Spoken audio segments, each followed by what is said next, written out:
Welcome everybody to Judging Nerd Culture. I'm Ollie, And I'm Jess. and this is our first attempt at a video podcast, I guess. Uh, this is a fun little experiment, and I'm excited to see how it turns out. So, my sweet baby Jess, What's up? what are we doing today? We are going to look at scary stories to tell in the dark. Ooh, I don't like scary stories, but honestly, this movie wasn't bad at all. I did not spook as much as I expected to. And I say that's a positive for me. Yeah, I agree that it wasn't too scary. To some people, it probably was scary. Like to little kids, it was probably spooky. Or to people who aren't used to watching horror movies, Mhm. It was more creepy and like had that nostalgia feel of being old type of scary. Like throw in some new modern waves of horror, but wasn't as scary as I'd like it to be. That's fair. I'm not even sure if the listeners are aware of this. I hate scary movies. Just the goddamn worst at scary movies. And I went into it assuming, oh, I'm gonna be spooked to fuck.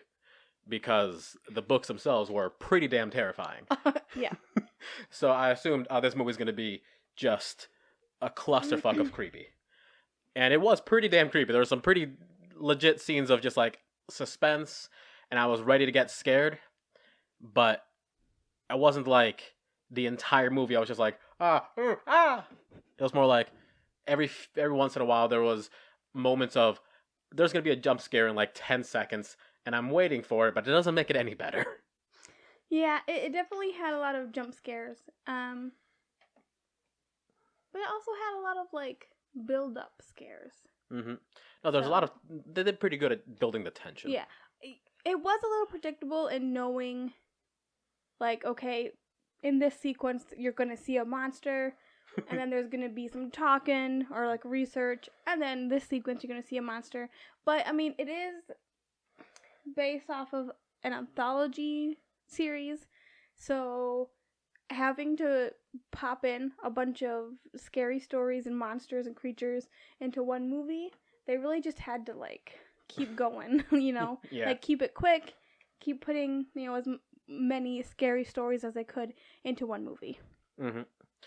And this is probably something that we should talk about more in the final summations, but I do think that that's probably its biggest hindrance is that it's a single movie made from an anthology, so it's not as I don't know, it's less, the suspense that it builds towards isn't the final monster revealing itself or anything like that.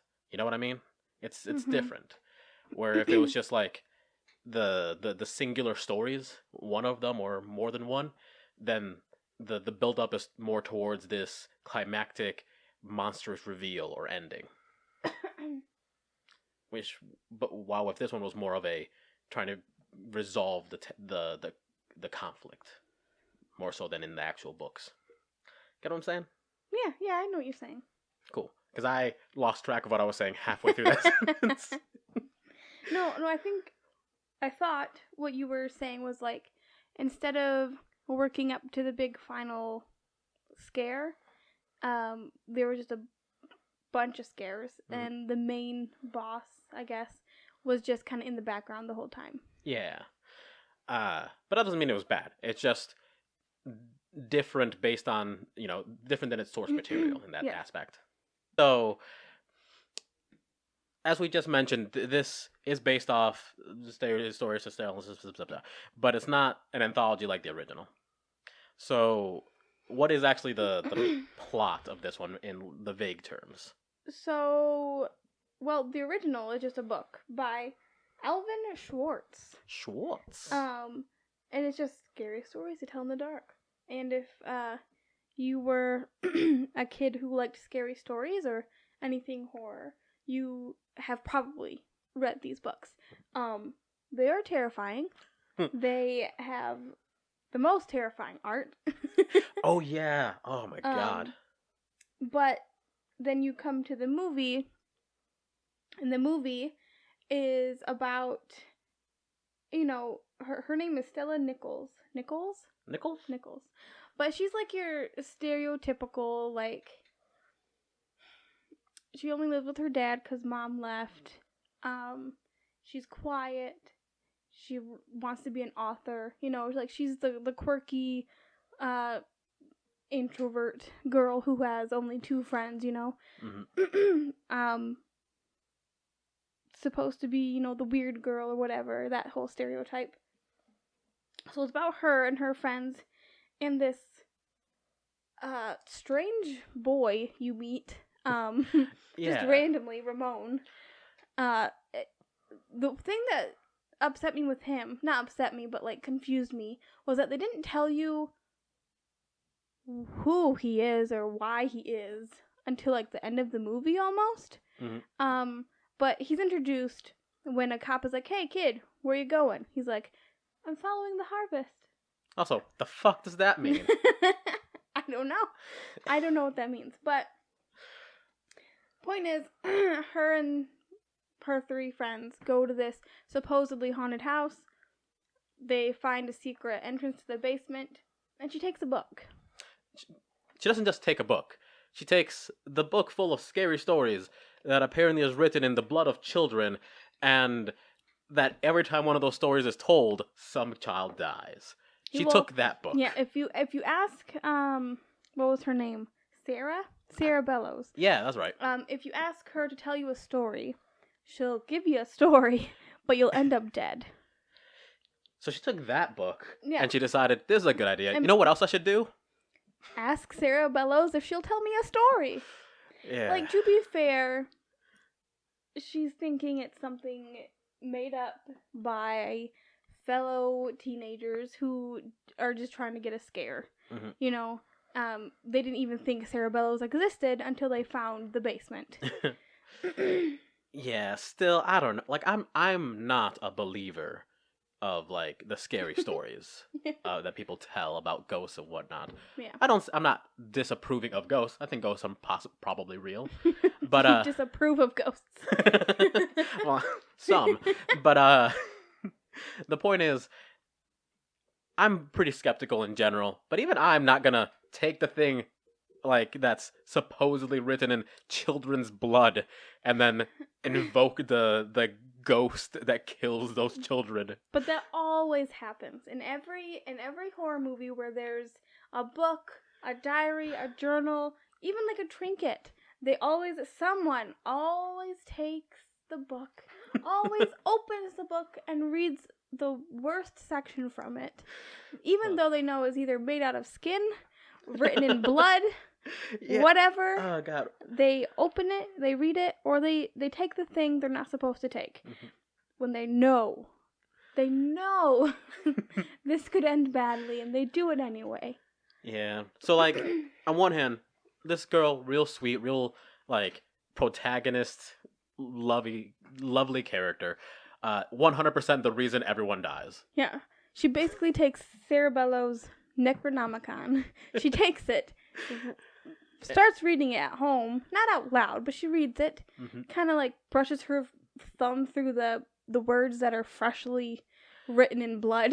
Yeah, and then doesn't go like, oh, she's just like, that's fresh blood. Yeah. That's weird. She doesn't freak out. She's just like, blood. Immediately, I'm taking that book back. Yeah. Immediately. And she does take it back eventually once someone disappears. And I mean, this someone isn't a friend of hers. He's kind of a douchebag. Kind of the worst. But, I mean, that still implies, we're in danger. Yeah. Do you want to talk about his death real quick? Oh, yeah. So Tommy? Yeah, Tommy. He's the town bully. There's a tiny town. He's wearing the Letterman jacket. Yes. He's the... Oh, this isn't like the 80s. Yeah. Which is important because one of the main characters, Ramon, he's a Mexican. So he's called a wetback at least 7 times before the end of the movie. Yes. And the police are like, something weird has just happened in the town. let's immediately go to Yeah. this poor. Let's go talk to the strange brown man who just Yeah. walked into town. Which, admittedly, small town, stranger, I sort of get it, He's but... probably the only brown person in that town. Oh, 100%. Still, that's a thing. And that's a thing to keep in mind. You know, it's the 80s. Anytime that he did anything, Ramon did anything, I was like, boy's gonna get shot. Yeah. Boy's gonna die. So... Tommy, he's the town bully. He's the Letterman jacket wearing jockhead. And the main characters seem to have a beef with him, probably just because he's a dickhead. Yeah.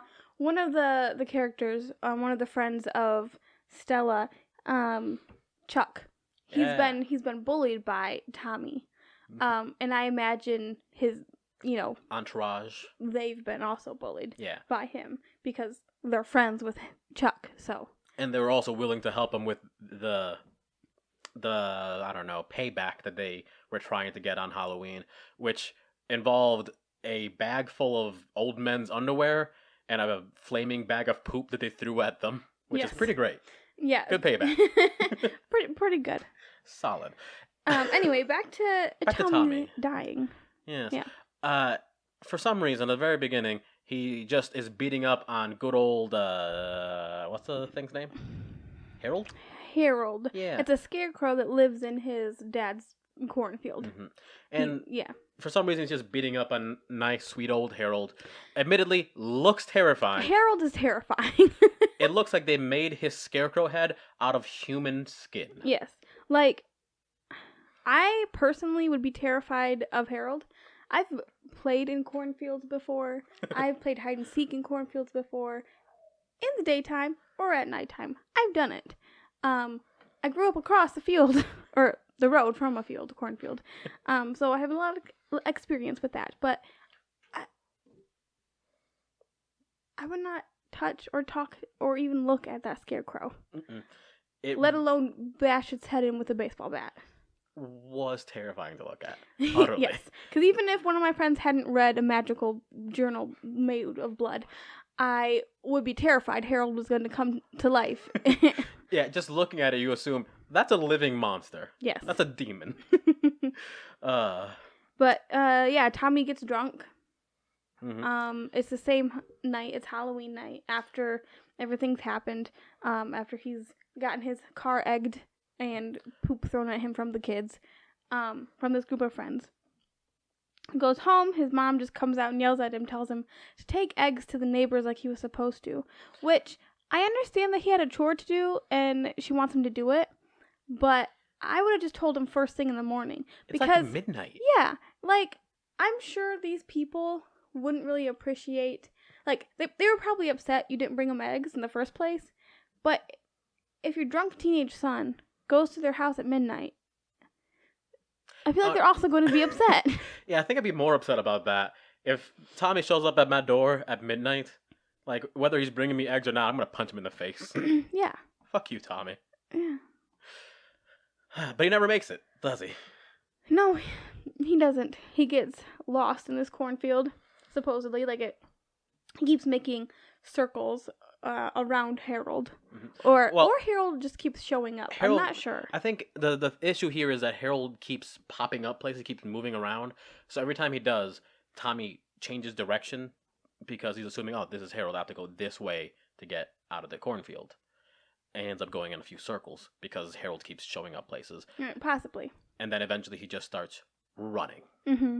Yeah, because Harold starts clanking towards him in a very clunky way because he has no middle part and his legs are just sticks. Like he's like waddling almost. Because he has no joints. It's a scarecrow. Yeah. Tommy would have gotten away if he wouldn't have tripped over the rake. Yeah, if it wasn't he would have been fine. Yeah, but he stands up, gets the rake, and is like, I'm gonna fight. I'm gonna fight this scarecrow. And he stabs the scarecrow through the midsection, which is just a goddamn stick. Yeah, like, Tommy, I understand you're drunk, but are you that stupid? Like, clearly. At least put it through the head. At least do something better than just like, oh, this open hole right here, I'm gonna stick something through it. What the fuck? Yeah, well, maybe he deserved it then. I mean, he did. destroyed Ramon's car and painted web back on it. I'm sure it sounds like he abused those kids for a while. Yeah, but his death, I feel like, was the most brutal, though. Oh yeah. Well, here's the thing. Everyone else who disappears. Tommy gets killed. Yeah, he got stabbed with that rake, and then hay, or like, yeah, hay Yeah. starts like coming out of his skin, Mm-hmm. and like his mouth, his ears, his nose. He is turning into a scarecrow. Mm-hmm. Yeah, the rake that he used to stab that other Harold takes out of his hands and just impales Tommy with it, and then I guess that inflicted some sort of curse on him, those wounds, because he turns into his own Harold. Hay starts coming out of the puncture wounds instead of blood, and he's like pulling at it, trying to get this hay out, and honestly, the most gruesome death. Yes, it was. It was nasty. Oh. I But, liked it. Yeah. He becomes basically a Harold. He looks exactly like him. He becomes Harold. He becomes the scarecrow. Yeah, I think his parents put him up on the scarecrow pole, thinking it is Harold. Yeah, probably because this new Harold has the Letterman jacket, the shirt, the hat, the shoes, the pants. Mm-hmm. Oh, but yeah, that's Harold's death. Pretty great. It's Tommy's death. Sorry, Tommy's death. Harold's the killer. But it was still pretty great. I actually liked that a lot. I did get terrified. Harold did get me with the jump scare. I'm not gonna lie. Harold was spooky. But I think the scariest part was Tommy's death scene. Yeah, that was gruesome. It was pretty wild. Yeah. I keep wanting. In my mind, I keep wanting to call it like visceral, but there was no visceral. Like there was no blood or no, gore. but the way he acted it, the way the hay just sprouted out of him was, in a way, kind of visceral. Mm-hmm. So moving on. Enough about Tommy. Yeah. So they find out that Tommy has disappeared, and she realizes that the story that has appeared in the book about Tommy might be real. Mm-hmm. Possibly because everything that the story said seems to have happened. Mm-hmm. So, few clues, enough to figure out what's going on, and then she tries to clue in her friends. You okay there? The lemonade is a little too tart. A little tart. But yeah, she tries to clue in her friends, and they don't seem to really believe her at first. Instead, it's just Ramon that goes with her to, try and figure some stuff out, and, this few scenes sort of establishes that they kind of have a thing for each other. Mm-hmm. Also, he's staying at her house without her dad knowing. Just snuck him into the basement. He has nowhere to sleep because his car has been ruined, mm-hmm. and she has extra basement in the basement, I guess. Extra basement in the basement? Yes. You go down the stairs into the basement. And there's another set of stairs. You go even deeper, and then there's a couch. It's just a room for a couch. That's it. I kind of want. At the end of the stairs, there just is a couch. Mm-hmm. I kind of want a double deep basement now. But it's just a dungeon. Fun. But yeah, he stays at in her basement couch, and personally, as a brown fella, if this young lady is like, hey, want to spend the night at my house? You just have to sleep in the basement. You can't let my dad see you. No matter where I have to sleep, I'm not saying yes to that. Yeah, it's weird. And when it shows him on the couch, it's a very cluttered, dank basement. Mm-hmm. I'm not going to be able to sleep there. I'm going to be terrified. Yeah, at best, I'd stay there and just not fall asleep. I'd be like, at least I'm not, outside and someone's going to stab me. But if I hear anything, I'm out. Yeah. I mean, he could have slept in his broken car, but I think it was at the mechanic or something. No, it was in the middle of a field. I think they took it to the mechanic the next day. Probably shouldn't have stayed in that field. Would have died. His story would have been first. Yeah. Yeah, that's Tommy. Then that's the first story and whatnot. That's where the characters are at. But who's number 2? Who is number 2? Number 2 is Augie. Yeah. So Augie is their friend, mm-hmm. who seems to have not a great relationship with his parents, with his mom anyway. Mm-hmm. His mom and her boyfriend. Yeah, but he's like the smart friend, the friend who is worried about a lot of things. Like, oh, don't eat that. You don't know what it's going to do to your body. Yeah, he's the one who knows the difference between a clown and a Perot. Puro? Puro? Perot. I don't know.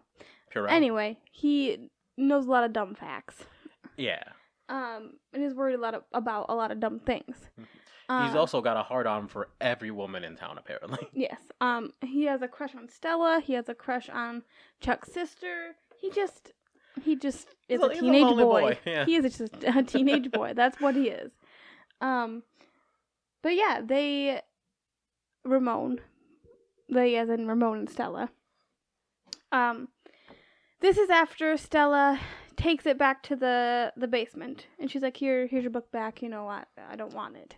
But then it just reappears, and she sees Ramon in her bedroom reading it. She's like, how the heck did you get that? I put it back. And it jumps out of his hand. No, he throws it. It started writing itself, and then he just threw it down. Okay, yeah. And they start reading it, and the character in it is named August, which is Augie's full name.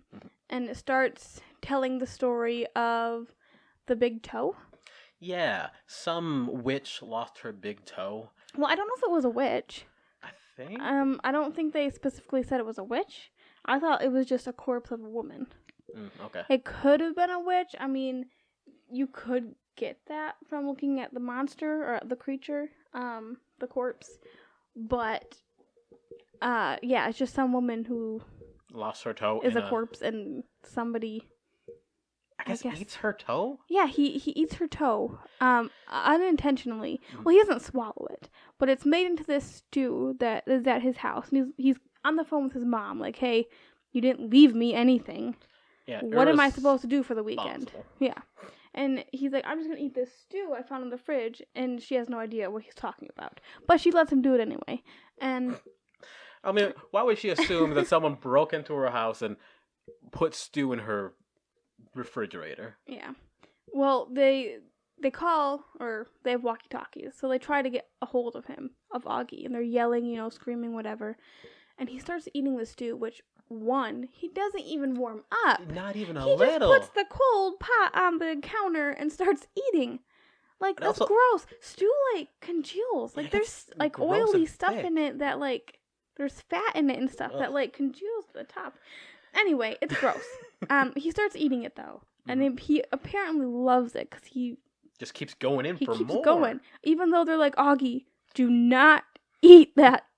Do not eat anything. Don't do it. Don't put nothing in your mouth, boy. Yeah. Keep it out. But apparently this real smart kid has made a real dumb choice. Well, I mean, he's a big skeptic. He's like, oh, who gives a shit? I'm going to eat my stew that I found in my fridge for some reason.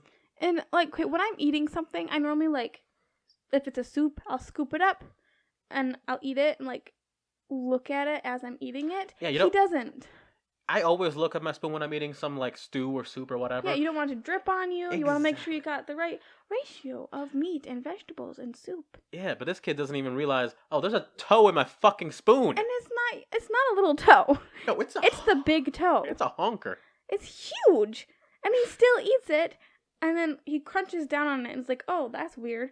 The minute it entered my mouth, I would have been like, hey, this is unnatural. This is unusual. Something has gone horribly wrong here.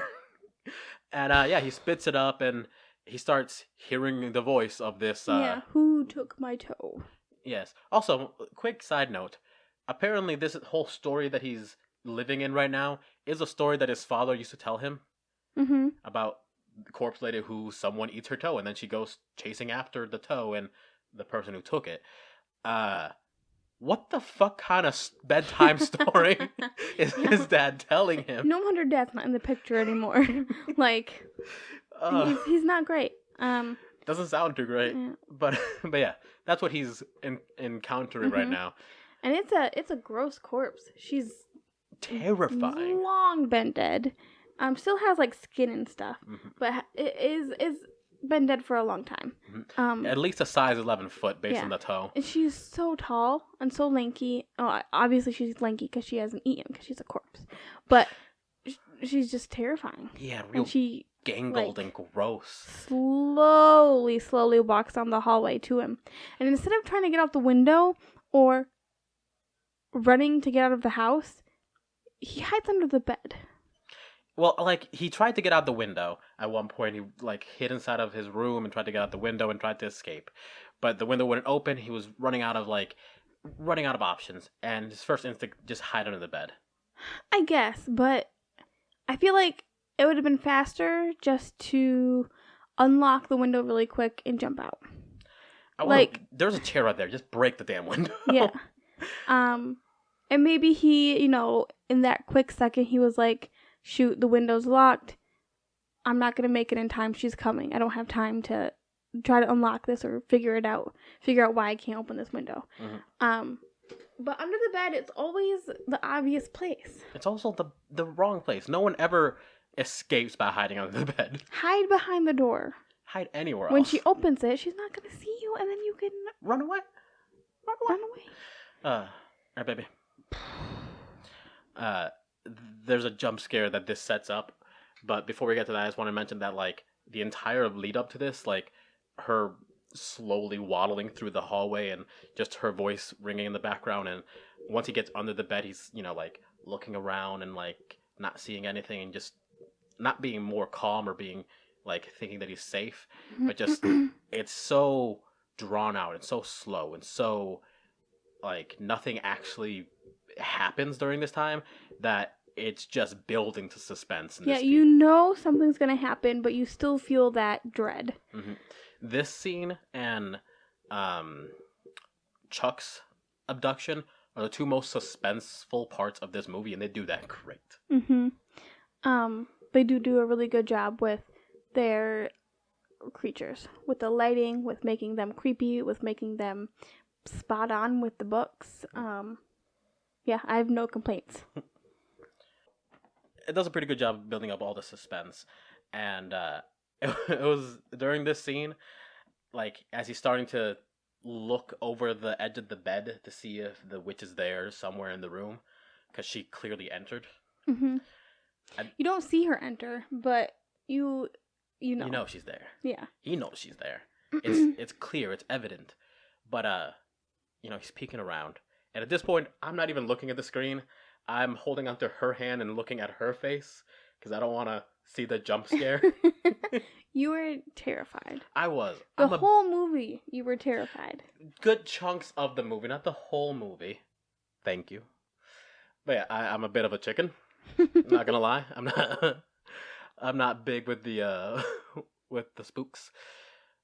But yeah, when all of the suspense seems like it was about to jump out and climax, nothing happened. It's only a few moments later when he's starting to like think, I don't know where she is, she's not in the room, that he starts to look under the bed where he is behind him, and then she pulls him down and lunges out. And God, at this point I was like, it had been so long between the suspense and like any sort of excitement that I was starting to think maybe it was a psych out, maybe it's going to come out a little later. So I look towards the fucking screen the exact moment that her dumbass face jumps out and just ugh.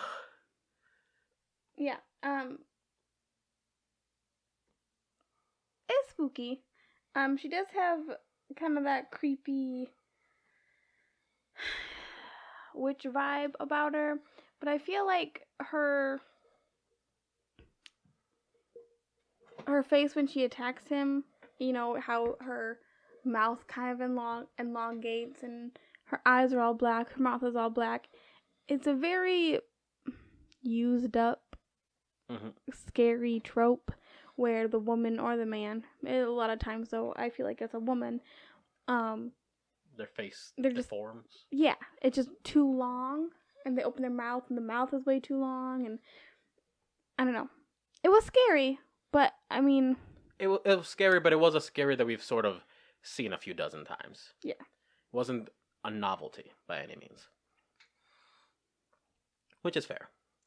But yeah, what ends up being his fate after all this? He's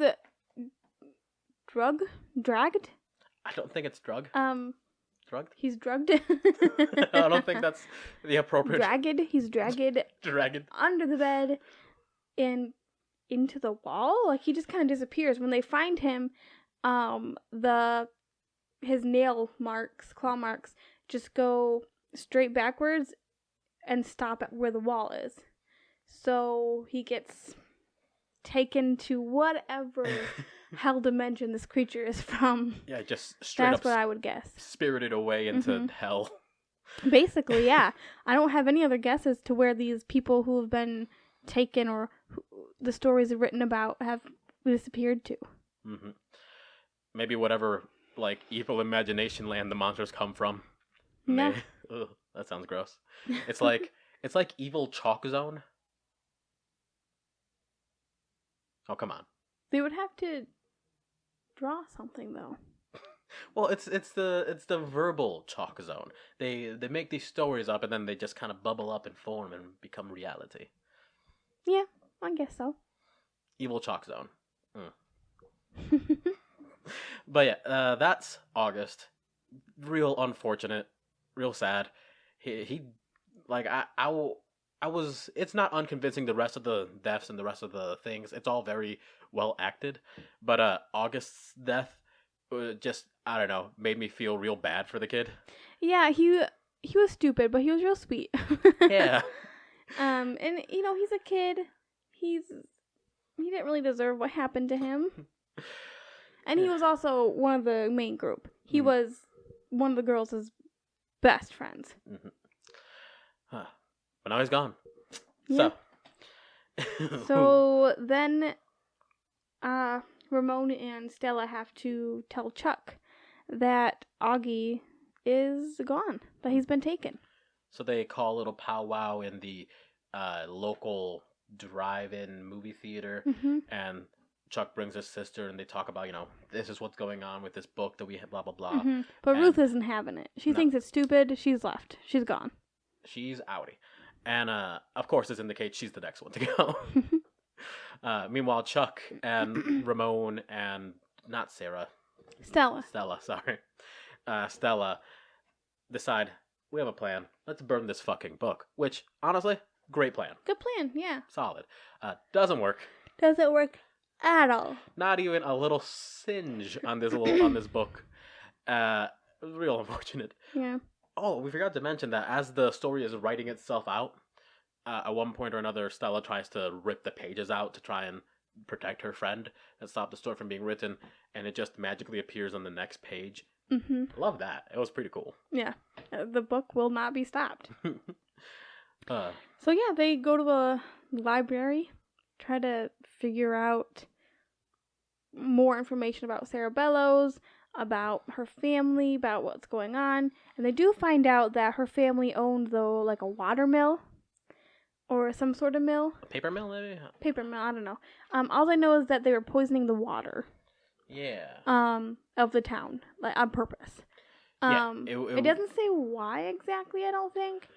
I think they were just crazy. I think they're just evil and rich. Yeah, it turns out Sarah Bellows, her family was poisoning the mill, and she was trying to stop them. But what they find out at the library is just that she has ended up in an asylum, and I believe she died there. They also found out that all of the members of the family, there are stories dedicated to them within the book, indicating that they died gruesome deaths at the hand or the words of Sarah. Yes.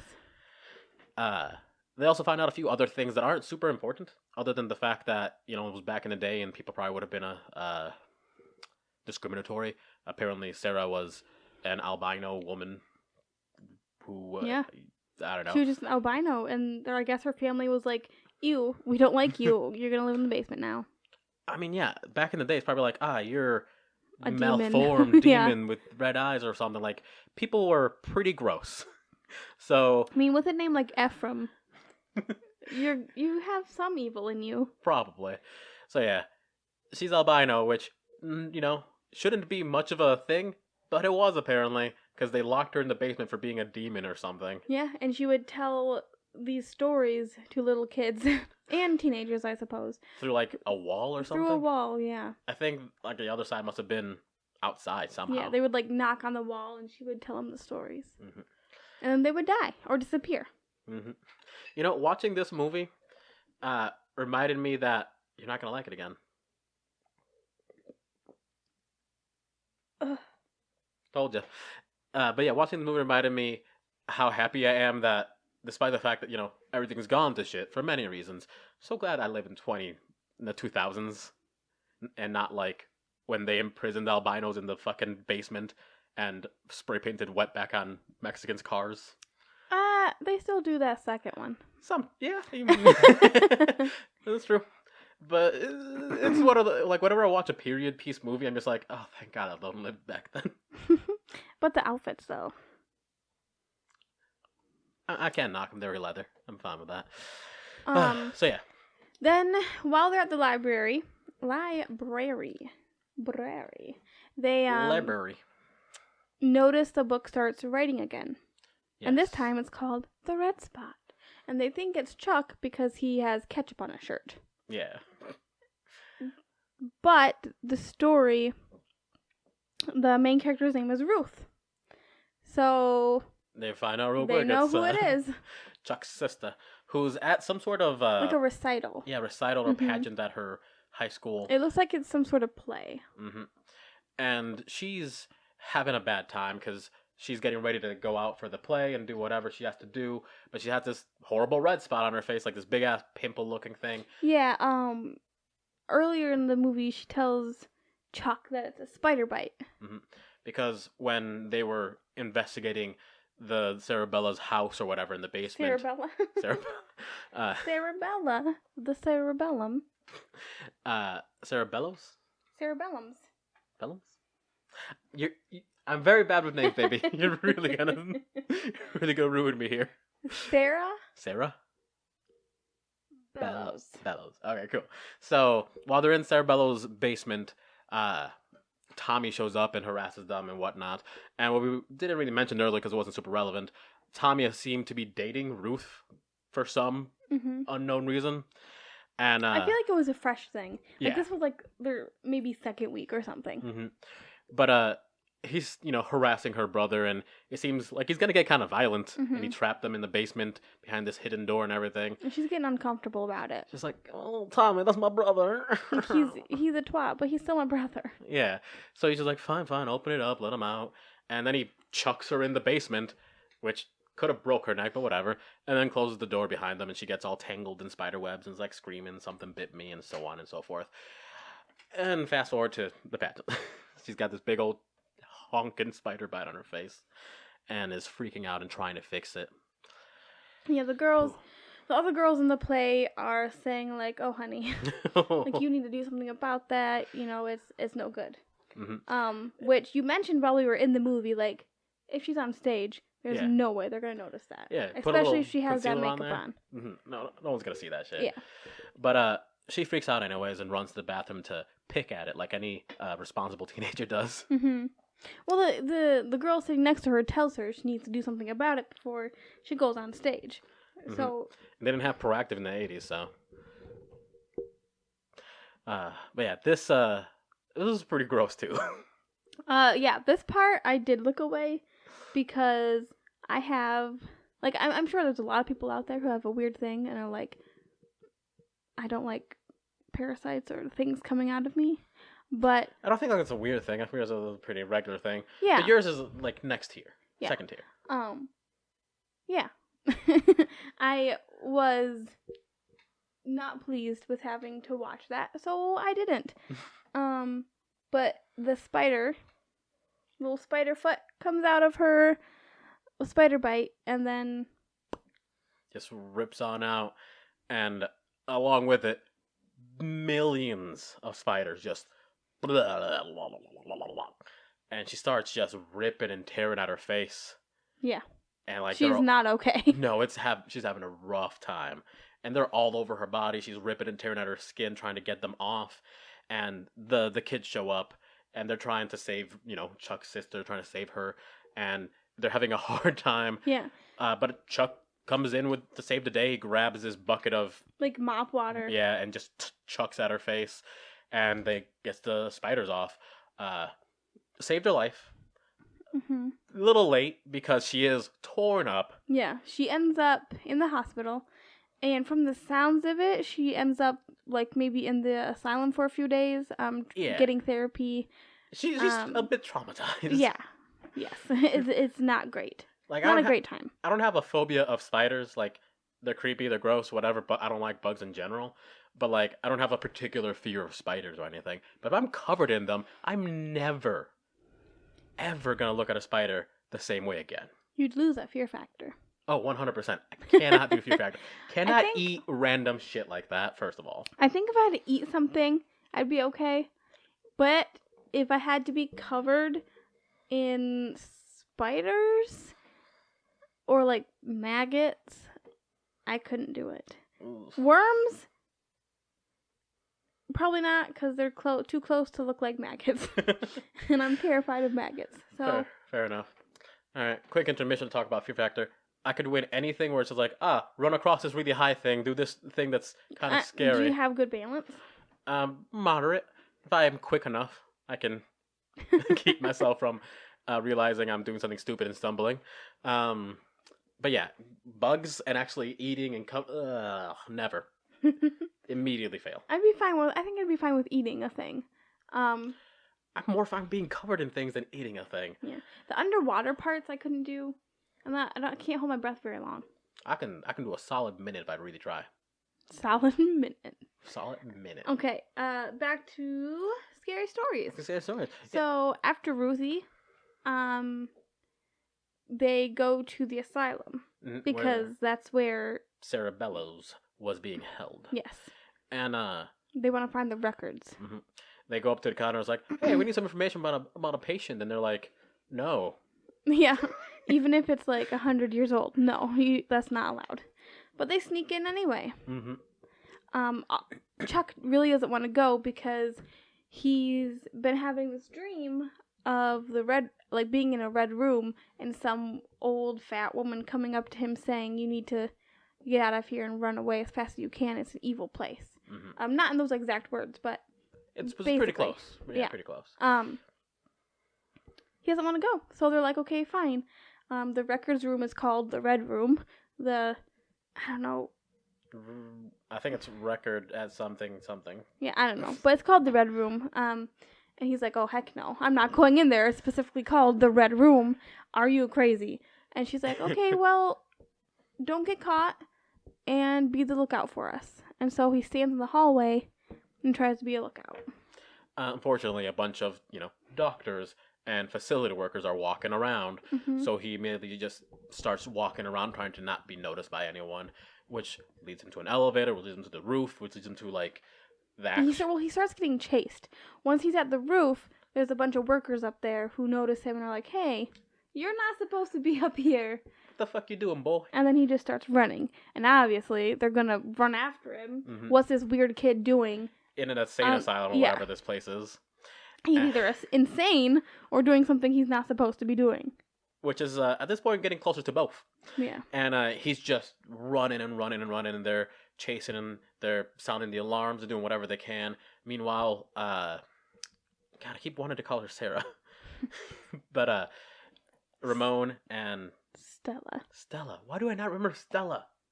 Anyway, so Ramon and Stella are in the records room, and they found the information about Sarah, and they're looking through all of this stuff and finding out that she had been in there for a while. They even found this little record tube thing back from when before they were actually made records. They made these clay tubes where you would do the same thing as a record, except it would be on a circular little spool that would turn and you would hear the sound that way. And this was a recording of her being therapied by one of her siblings, apparently. Yeah, it sounded like electroshock. Yeah, she was getting basically tortured. I think the brother was Ephraim? Ephraim? I mean, that sounds pretty evil. It was either Ephraim or maybe Harold. Because I know one of her brother's names was Harold. Yeah. Which has nothing to do with the Scarecrow at all. It's just... maybe it does. Maybe Harold... It was Harold. Yeah, maybe the fact that the reason Harold's face looks like it was cut off of a person is because it was Harold's face. Yeah. Who knows? But I don't know. Point is, she was being basically tortured by one of her brothers. They were trying to get her to admit to something she didn't do, which was murder these children, which in fact her brother was doing.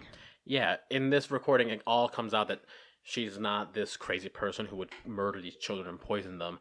The family itself were the ones poisoning the water and killing all these people, killing the entire town, basically, and especially the children.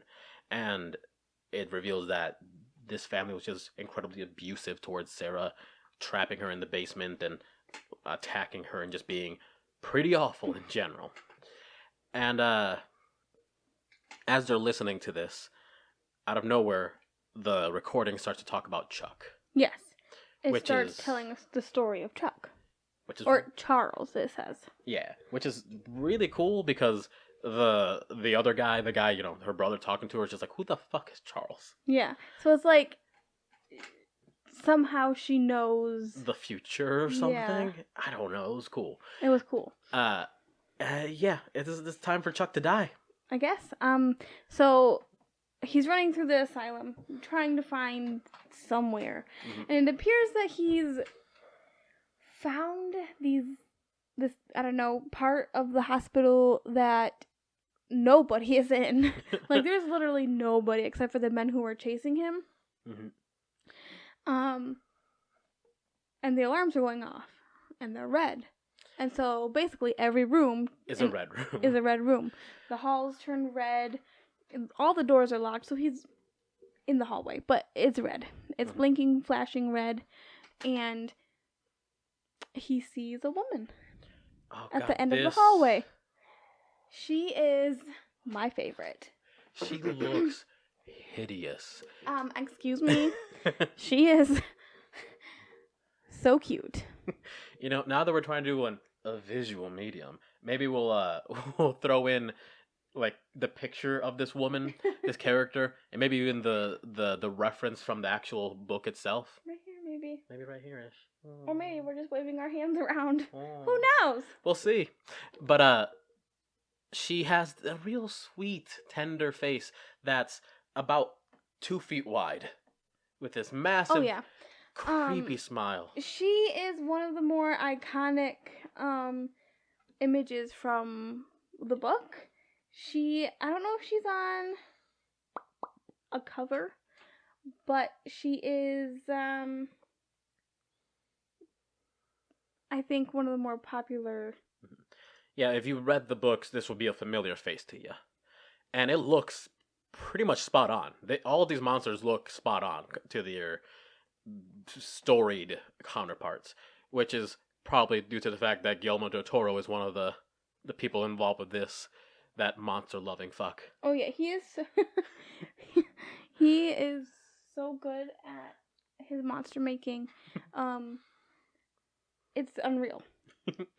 But yeah, we're getting closer to an hour, so I'm just gonna speed through Chuck's poor demise as he runs from room to room trying to escape this woman, and every time he turns around, every time he looks away, she just appears at the end of the other hall, and this just keeps happening. He's getting more and more desperate, and honestly, this part just built up the anxiety so well, and then he just got stuck in the middle of a room, and every time he turned, she was there. She was inches away, and every time he turned around, she was still She inches. just kept coming. Very slowly, but in every direction. Which was even more terrifying. The slowness when of it. when she first shows up, she like does this little laugh and kind of like wiggles her fingers on her belly. But I told you after the movie, she didn't seem malicious, like she was trying to hurt him. It seemed as though this was just something she did. Yeah, This was just everything she was. It's just a Sunday. It's what I do on Sundays. I'm sorry, Chuck. Yeah. But yeah, she gets closer and closer until she's wrapping her arms around him and giving him The the softest, grossest. the gooeyest, wettest hug. And while she's hugging him, he just melts into her. Ugh. So I guess his death would be like suffocation. Basically. But they get to the hallway, find that he's not there. They find his pen on the ground. They're like, oh shoot, Chuck's dead. he is no more. Whew. And So they get found and they're taken to the the police station. Yeah. Yeah, and the sheriff puts them behind bars because a bunch of kids have gone missing, and the brown kid is a suspect, Mhm. and They also Stella, broke into a hospital. yeah, Stella just broke into a hospital. And while they're there, he takes the book, and he's looking at it, and it starts writing a story about Ramon. Mm-hmm. He has his monster is the dangling man or what? Jangly. Jangly man. While he's in the Gosh, this guy's also in the pretty cell, fucked. Ramon just knows it's his turn. He knows because he can kind of probably assume that it's his turn because he knows Stella is probably like she's the one who took the book. Who is It's gonna save her for last. Yeah. But the jangly man just comes down for some reason the police station has a chimney, and it comes down the chimney, piece by piece. Like first it's his head, then it's his arms and torso and legs and whatever, and then it like fuses together and is this really gross like contortion to body. Yeah. Also, I do love that the when the head first comes down, the sheriff's like, "Oh fuck," and pulls out his gun, and just shoots it in the head a bunch of times. Nothing happens, but it's pretty great. I do appreciate that. That's the instinctual reaction because that was correct. Yeah, that was the right. That's pretty great. He's like, what's going on here? But he doesn't freak out. He just shoots it and is like, this is not what is supposed to be happening. Like, I admire his reaction because he shot first and then died, but he shot first, and that's what's important. But then he just didn't care. He was like, huh. Like, what the fuck? Scream, run away. You would think. But he doesn't, and then he dies. Then he Jangly dies. Man twists his head right around. Yeah, no effort at all. Just whoop. Yeah. And then he tosses him in the room, and just, I think, like, his head's backwards, and he's walking on all fours in this really gross manner, and it's just like, ugh. Yeah. He's coming for Ramon. He's calling for Ramon, calling him a coward, calling out his name because turns out Ramon, his name isn't Ramon, whatever. I don't even remember. I don't remember what fake name he gave, but Sanchez or something. I don't know. but it's actually Morales, and he is running from the army, the draft. Yeah, he's been drafted because it's the 80s. Yep. And he's a draft dodger. He didn't want to go to Vietnam. Yeah, so maybe it's not the 80s. I don't know things about war or American history. I have no idea. I don't honestly. know. But it is the Vietnam War, and he has been drafted, and he didn't want to, so he ran. And I don't blame him. Yeah, Vietnam was pretty fucked. It was a bad war. We were on the wrong side of that. Anyways, he's in a cell. So is Stella, and they're trapped. She's trying to reach for the keys that are on the sheriff because his body got thrown into the room, and she's managing to reach out for him while the jangling man goes over to Ramon's cell and is just slowly pushing himself through the bars to try and get at him. His unique power, I guess you'd say, is to seem like break his bones and be able to fuse them back together. So it doesn't matter if he gets squished. He'll be fine. He'll just fuse back together and then eat someone. But they escape. She gets the key. They get out of there. And Ramon tells her to book it for the house. Figure out what you need to do. Talk to Sarah Bellows if you can. Figure this out, and I will distract the jangly man because he's after me. He doesn't give a fuck about you. He's just going to keep coming after me. And he's right. Like, he's making the right choice. He's trying to figure out a way to end this thing. And she heads off to the mansion that they lived in to try and convince Sarah to stop killing them and to let her know that they know her secret. She's trying to remind Sarah, let her know that they know her secret. They know the truth, and they want to tell everyone. Yes. They want to make sure everyone knows the truth. And at this point, every time someone's died, it's been one story a night. And this time's a little different because she decides, nah, I'm gonna kill you both at the same time. And Stella's story starts being written, which happens to be Sarah's story. Yeah, she starts writing Stella into her own story. So Stella starts to see this old decayed mansion as new and vibrant, and all of Sarah Bellows' family is running around the house looking for Sarah because she has escaped. In the meantime, Ramon has escaped the jangly man and got in to the house where Stella is, and he's trying to find her. The house just looks like an old house to him, but he can kind of hear her. Yeah, and she can kind of hear him. There's echoes of each other as they're running around the mansion whenever they're in the same location. He even ends up hiding at one point underneath this table that she hid under during her, dalliance in this area, and finds her glasses that fell off. And to him, they're just like old glasses. Yeah. So, but he thinks they're hers, so he grabs them and he can like hear her better. Yeah, having this like item that she used to have helps him connect to her across space-time and spirit dimensions. I don't even fucking know what the hell's going on. I don't know, but it also kind of helps her hear him. He can talk to her kind of, if he tries real hard. But she's running from Ephraim and Harold and all these other Bellows family members. She gets under a table, and one of the servants there, Lola, or Lulu, I don't know, I think it might be Lulu, but she is a little girl at the time, and she tells her to hide under the table, and she'll cover for her. But they take her into a different room. I don't know, they probably beat her or something. But Lulu and her mom are said to have taught Sarah Bellows black magic, when in reality Sarah Bellows was just so full of rage and hate for her family, she just turned into an entity. Yeah.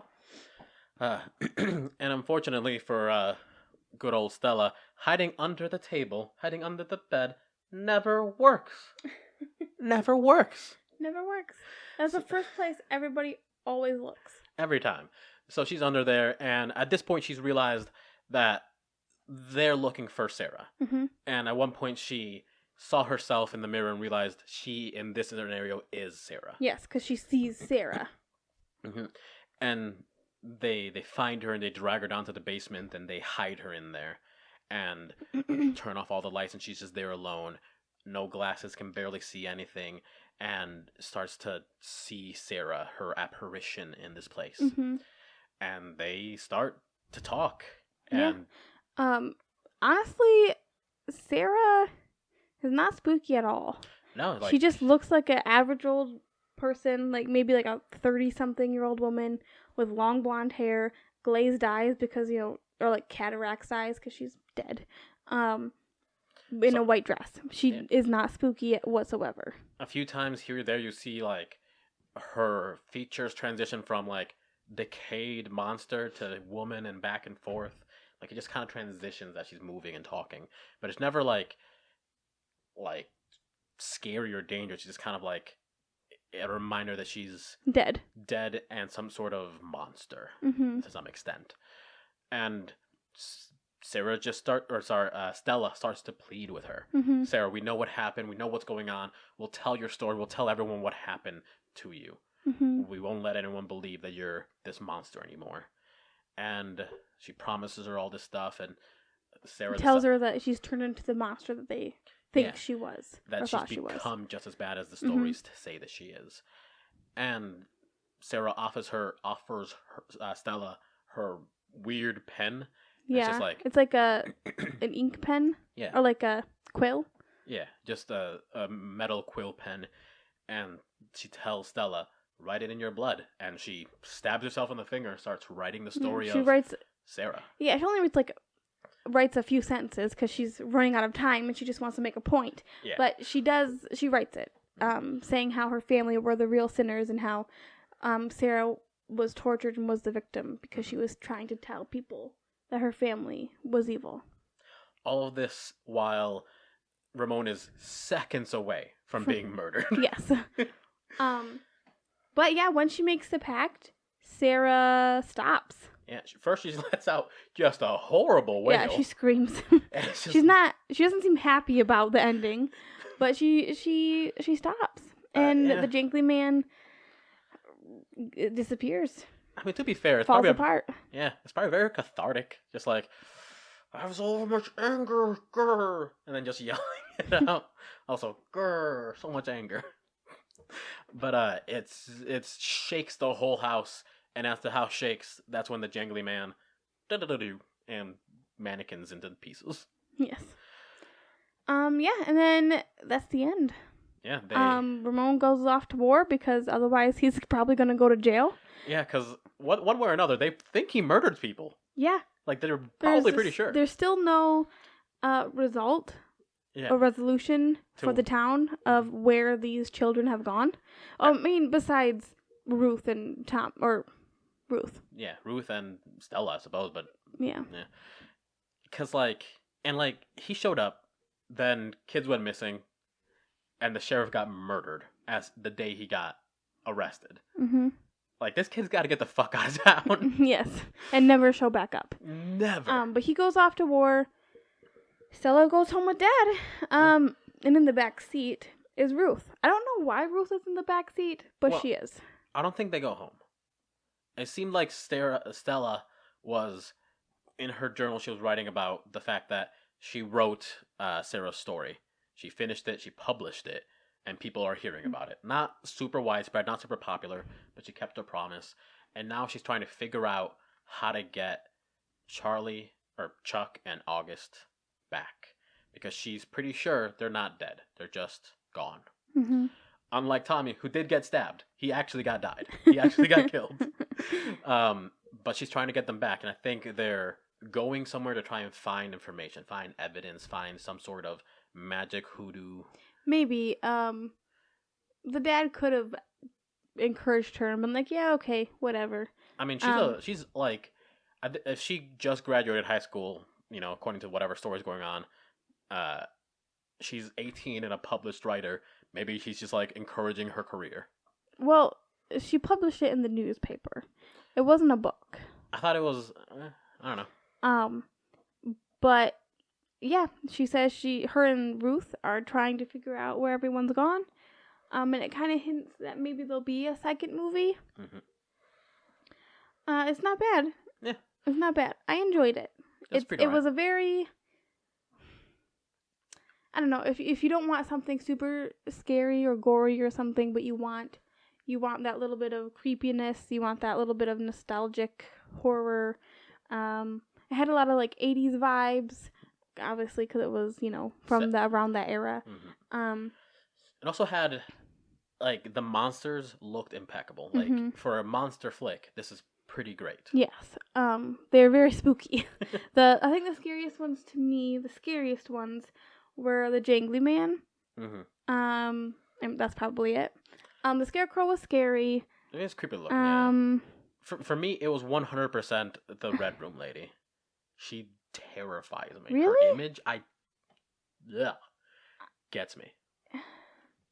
I feel like she wasn't the spookiest. I feel like the spookiest was the Jangly Man and maybe the corpse. But the Red Room lady, I don't know, something about her like softness and her smile and her deformed features really just gets to me. It really just ugh.